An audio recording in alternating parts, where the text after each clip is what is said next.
Sir major update ಇದೆ Raghu sir, ವಾಪಸ್ ಬರ್ತೀನಿ. ದೆಹಲಿ ಪೊಲೀಸರಿಂದ ನಡೀತು ದೊಡ್ಡ ಪ್ರಮಾದ. ಉಮರ್ ಬಗ್ಗೆ ದೆಹಲಿ ಪೊಲೀಸರಿಗೆ ಮೊದಲೇ ಇತ್ತಂತೆ ಮಾಹಿತಿ, ಮತ್ತೆ ಯಾಕೆ ಫೇಲ್ಯೂರ್ ಆದ್ರು? ಆತನನ್ನ ಪತ್ತೆ ಮಾಡುವಲ್ಲಿ ಯಾಕೆ ಫೇಲ್ಯೂರ್? ಗುಪ್ತಚರ ಇಲಾಖೆಯಿಂದ ದೆಹಲಿ ಪೊಲೀಸರಿಗೆ ಮಾಹಿತಿ ಹೋಗಿತ್ತಂತೆ ಉಮರ್ ಬಗ್ಗೆ. ಫರೀದಾಬಾದ್ ನಿಂದ ಎಸ್ಕೇಪ್ ಆಗಿದ್ದ ಶಂಕಿತ ಉಗ್ರ ಉಮರ್, ಆತನ ಬಗ್ಗೆ ದೆಹಲಿ ಪೊಲೀಸರಿಗೆ ಮಾಹಿತಿ ಇದ್ದು ಕೂಡ ಯಾಕೆ ಅದನ್ನ ತಡಿಲಿಲ್ಲ ಅನ್ನೋದು ಪ್ರಶ್ನೆ. ಪೊಲೀಸರ ದಾಳಿ ಆಗ್ತಾ ಇದ್ದಂತೆ ಉಮರ್ ಅಲ್ಲಿಂದ ಎಸ್ಕೇಪ್ ಆಗೋದಕ್ಕೆ ಪ್ರಯತ್ನ ಪಡ್ತಾನೆ.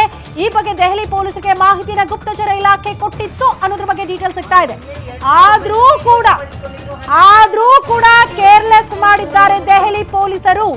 ದೆಹಲಿ ಪೊಲೀಸರು ಕಂಪ್ಲೀಟ್ ಆಗಿ ಫೇಲ್ಯೂರ್ ಆಗಿದ್ದಾರೆ ಈ ಘಟನೆಯನ್ನ ತಡೆಗಟ್ಟುವಲ್ಲಿ. ಗುಪ್ತಚರ ಇಲಾಖೆ ಮಾಹಿತಿ ಕೊಟ್ಟಾಗಿಯೂ ಕೂಡ ಉಮರ್ನ ಬಂಧನ ಯಾಕಾಗ್ಲಿಲ್ಲ, ಆತನನ್ನ ತಡೆಯೋ ಪ್ರಯತ್ನಗಳೇ ಯಾಕಾಗ್ಲಿಲ್ಲ? ಆತ ರಾಜಾರೋಷವಾಗಿ I-20 ಕಾರಲ್ಲಿ ರಾಜಾರೋಷವಾಗಿ ಕೆಜಿ ಗಟ್ಟಲೆ ಸ್ಫೋಟಕಗಳನ್ನ ಇಟ್ಕೊಂಡು ಓಡಾಡುವಷ್ಟರ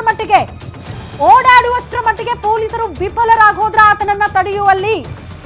ಎಲ್ಲಾಗಿರೋದು ಘಟನೆ ಕೆಂಪುಕೋಟೆ, ದೇಶದ ರಾಜಧಾನಿ ದೆಹಲಿಯ ಅದು ಕೂಡ ಸೂಕ್ಷ್ಮ ಪ್ರದೇಶ ಕೆಂಪುಕೋಟೆಯ ಕೂಗಳತೆ ದೂರದಲ್ಲಿ.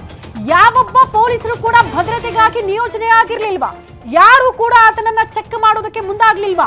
3 ಗಂಟೆಗಳ ಕಾಲ ಒಂದು ಮೆಟ್ರೋ ಸ್ಟೇಷನ್ ನ ಪಾರ್ಕಿಂಗ್ ಲೇಔಟ್ ನಲ್ಲಿ ಆತ ವೆಹಿಕಲ್ ನಿಲ್ಲಿಸ್ಕೊಂಡು ನಿಂತ್ಕೋತಾನೆ ಅಂದ್ರೆ ಯಾರ ಗಮನಕ್ಕೂ ಇದು ಬರಲೇ ಇಲ್ವಾ?